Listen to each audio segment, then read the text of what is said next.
Bonjour à tous, alors on se retrouve pour le renouveau métabolique, une nouvelle vidéo qui va être un petit peu plus longue normalement, mais qui est primordiale puisqu'on va aborder la question de qu'est-ce qu'on a le droit de boire pendant le jeûne. Alors il y a deux écoles, hein, en gros. Il y a les puristes qui préconisent de boire uniquement et exclusivement de l'eau, et puis il y a tous les autres qui sont un petit peu plus ouverts et qui proposent d'autres possibilités. Je ne cache pas que moi je fais partie de la deuxième catégorie, tout simplement parce que ça va adoucir les effets du jeûne, euh, les effets secondaires je veux dire, et donc du coup ça permet en fait tout simplement de pouvoir pratiquer beaucoup plus facilement le jeûne au quotidien, et notamment de pouvoir travailler, de pouvoir faire du sport, donc de pouvoir avoir des interactions sociales beaucoup plus facilement. Donc c'est vrai que je trouve ça beaucoup plus accessible, beaucoup plus simple, et aussi, on va pas se mentir, beaucoup plus agréable. Voilà, donc ça c'est en tout cas, les choses sont dites. Mais donc du coup, si je regarde par là, c'est parce que j'ai mes notes, hein, donc faut pas se formaliser.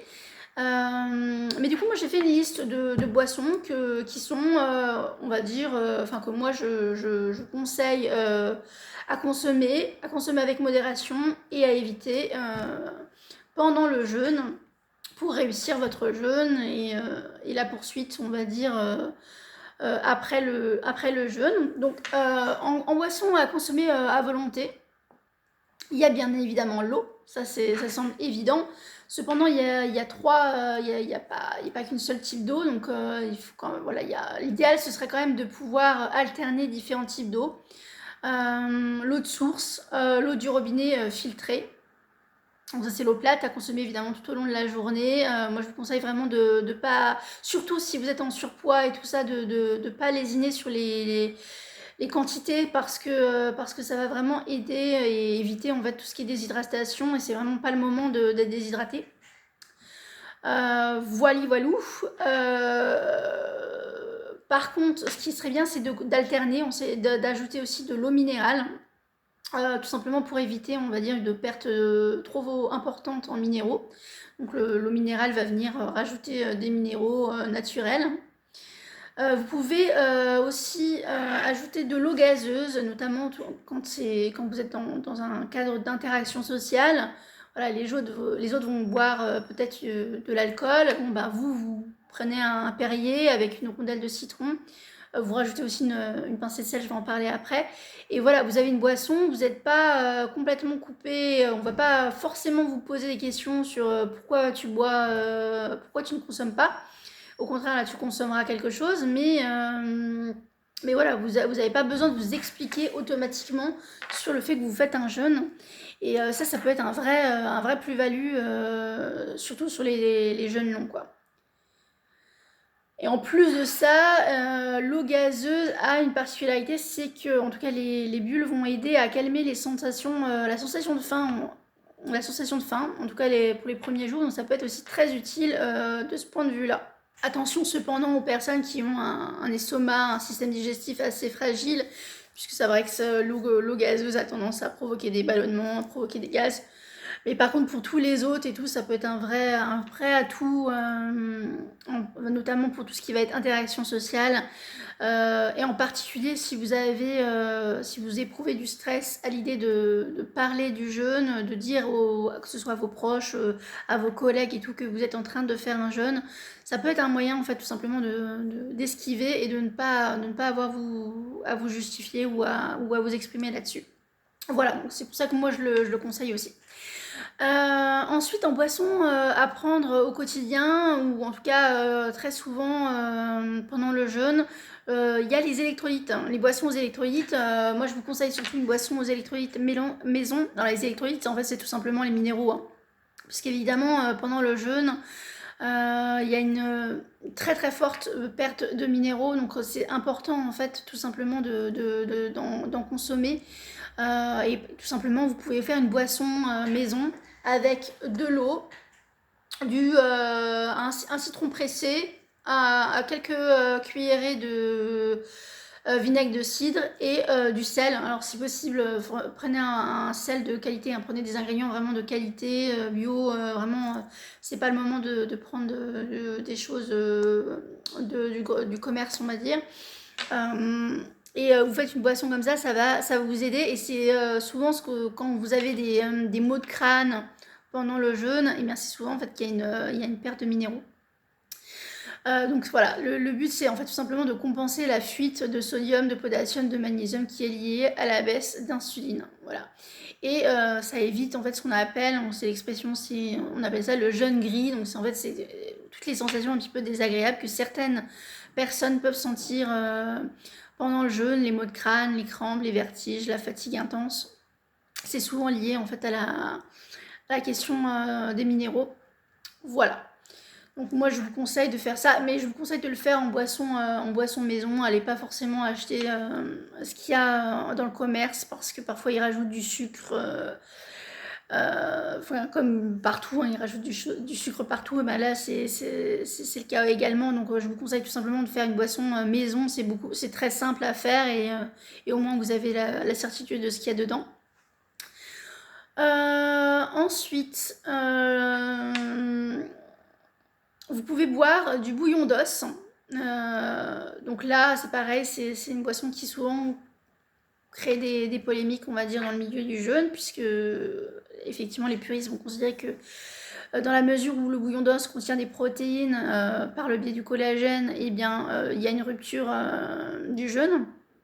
Cependant, pour moi, en fait, si on filtre très bien le bouillon d'os, ça apporte quand même massivement des électrolytes, et c'est vraiment, ça peut être un vrai atout. Ça peut être vraiment un peu un repas le soir, encore une fois un substitut de repas et tout, si vous êtes en situation d'interaction sociale.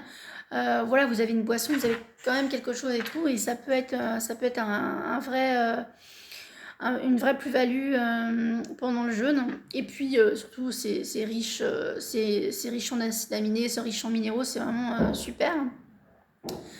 Donc il n'y a pas, voilà, si vous partez sur un jeûne doux et pas seulement un jeûne pur, et ben franchement n'hésitez pas pour le bouillon d'os.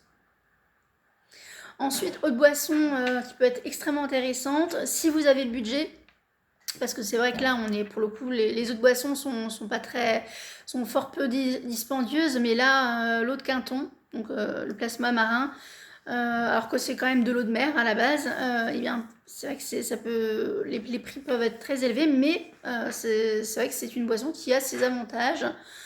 C'est vraiment une vraie recherche minérale instantanée.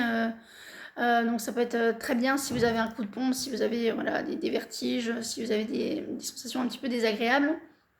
Mais c'est vrai que c'est un budget, quoi. Donc à voir, ça c'est en fonction de vous, quoi. Ensuite, en boisson, bon, c'est les dernières, hein. Dans les boissons à consommer sans modération, vous avez tout ce qui va être infusion et tisane.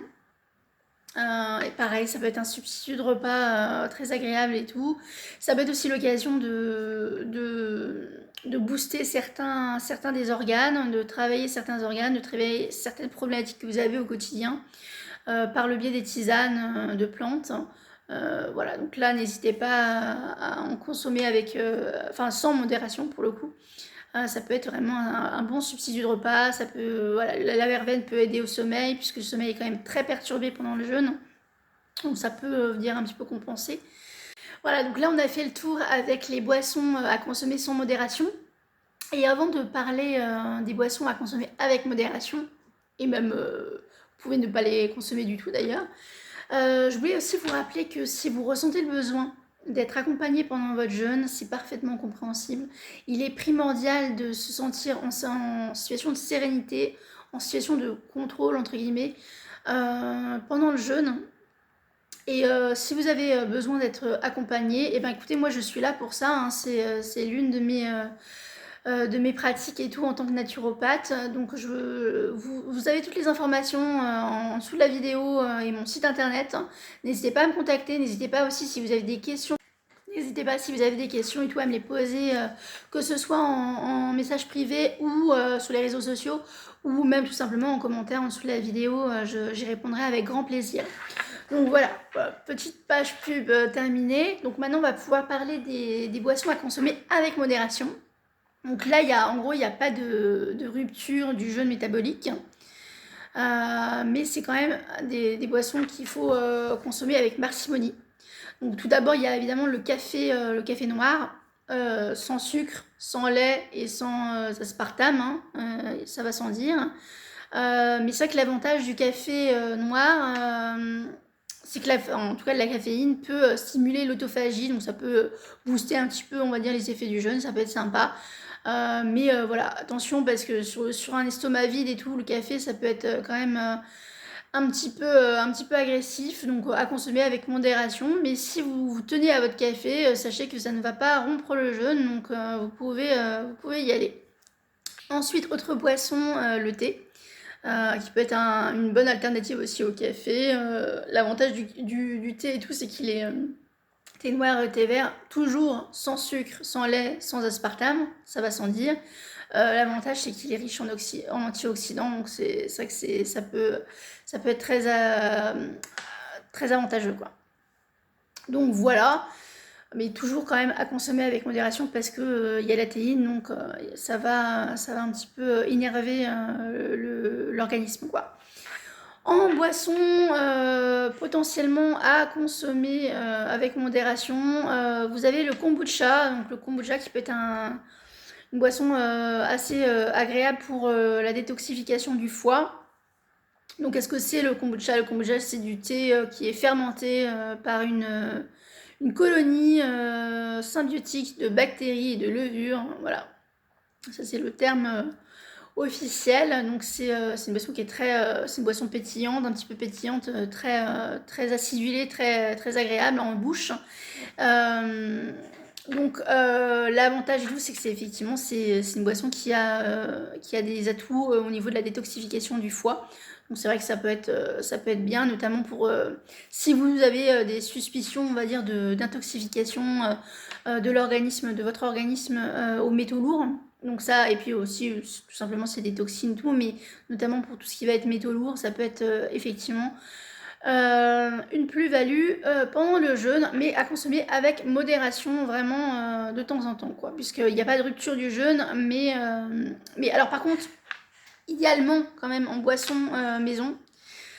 Si par contre vous prenez une boisson du commerce, regardez bien les étiquettes, regardez bien la composition parce que parfois il peut y avoir énormément d'ajouts et notamment de sucre. Donc regardez bien les étiquettes, prenez idéalement une boisson artisanale ou bio, ce sera bien mieux. Voilà. Ensuite, en boisson à consommer avec modération, vous avez le kéfir de fruits, qui est une boisson fermentée grâce à des grains de kéfir. C'est pareil, c'est une boisson pétillante, assez légère, donc ça peut être très sympa, notamment tout ce qui est interaction sociale, ça peut être une plus-value. Et l'avantage et tout, c'est qu'il a des probiotiques à l'intérieur de lui. Et donc du coup ça peut aider pour tout ce qui va être la flore intestinale, donc ça peut être intéressant si vous voulez faire un peu un double combo pendant le jeûne, mais attention parce que normalement le jeûne c'est quand même une période d'apaisement, donc c'est vraiment de temps en temps et je pense que ce sera plutôt en cas d'interaction sociale tout simplement. Ensuite en boisson à consommer avec modération, quoique là je sais pas si j'aurais pu le rajouter dans les premières, hein, puisque c'est une infusion. Il s'agit du bissap, qui est une infusion d'hibiscus. C'est une boisson qui est originaire d'Afrique de l'Ouest. Alors évidemment, là, je parle vraiment de la boisson à consommer de façon artisanale, de façon même que vous auriez fait maison, et surtout qui est sans sucre, hein, parce que c'est vrai que parfois les boissons qu'on peut trouver, même dans les commerces africains, vous savez, les petites épiceries et tout, c'est très sucré. Donc faites attention, l'idéal ce serait quand même de la faire maison. C'est pas très compliqué à faire, hein. Vous allez regarder sur internet et tout, c'est une infusion d'hibiscus, mais c'est vrai que l'avantage de cette boisson, c'est elle est bourrée d'antioxydants également. Donc c'est vrai que ça peut être très sympa et ça va être aussi une belle alternative à tous les produits qui contiennent de la caféine. Voilà pourquoi je la rajoute. Et je pense qu'en fait vous pouvez, voilà, si vous la consommez sans sucre, ça peut être vraiment consommer sans modération. Une autre catégorie qui est à consommer occasionnellement pendant les jeûnes longs. Là c'est encore plus que modération. C'est vraiment occasionnel et c'est vraiment pour les jeûnes très longs, de plus de 7 jours. Vous avez l'eau de coco, qui est une boisson isotonique naturelle, qui a énormément d'avantages, notamment pour les sportifs après le sport. Ça peut être un vrai avantage et tout ça. En plus, c'est rempli de potassium, de magnésium, de calcium. Ça réhydrate le corps en profondeur, beaucoup plus que l'eau plate, hein, tout simplement. Mais par contre, l'inconvénient, c'est qu'il y a du sucre. Donc, il faut faire attention.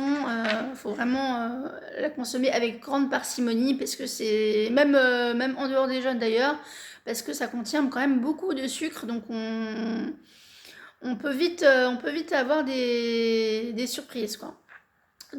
Nouvelle boisson à consommer avec parcimonie, la sève de bouleau, qui est une eau végétale, naturellement mais légèrement sucrée.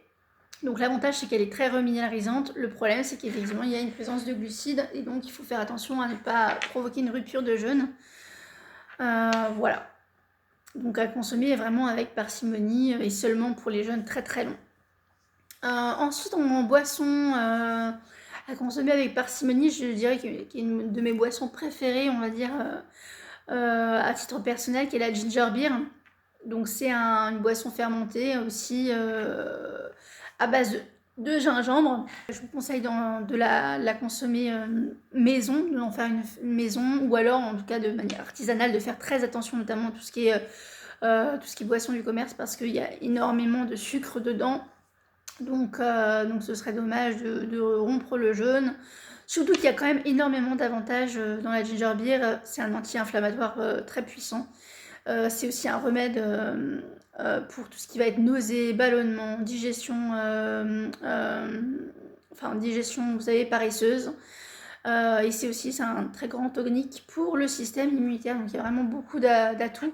Mais encore faut-il en prendre une sans trop de sucre. Voilà. Donc voilà, j'ai fait le tour des boissons à consommer avec modération, avec parcimonie. Maintenant, il faut aussi aborder la question de tout ce qu'il faut absolument bannir, parce qu'il y a des boissons qu'il faut vraiment bannir. Il y en a deux principalement. Il y a le soda, qu'il soit classique ou qu'il soit light, zéro, enfin peu importe l'appellation, puisque là c'est vraiment une rupture de jeûne assurée. Et puis en plus, c'est des boissons qui entretiennent, on va dire, une addiction au goût sucré.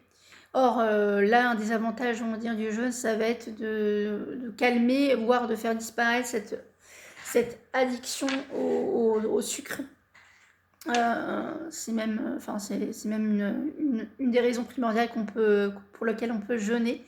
Donc voilà, c'est pour ça que je vous déconseille très fortement de consommer du soda, même light, même zéro, pendant le jeûne.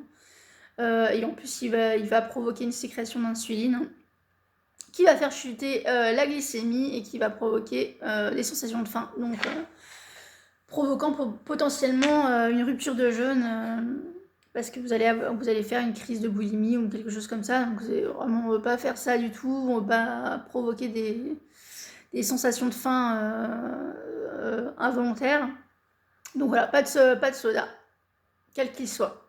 Et enfin, évidemment, quoique évidemment je ne sais pas d'alcool, y compris les boissons alcoolisées peu caloriques comme le champagne ou comme la vodka, puisque le problème c'est que c'est une toxine. Donc du coup ça va faire travailler le foie, et donc du coup ça va provoquer une rupture de jeûne. Donc pas d'alcool évidemment pendant le jeûne. Voilà. Donc je pense que j'ai fait le tour de toutes les boissons, on va dire, qui sont plus ou moins connues pour être consommées pendant le jeûne. J'espère que cette vidéo a été instructive. N'hésitez pas, encore une fois, j'insiste, à me poser des questions en commentaire ou en MP. N'hésitez pas à me poser des questions sur mon activité de naturopathe et d'accompagnatrice de jeûne. Je serais ravie d'échanger avec vous.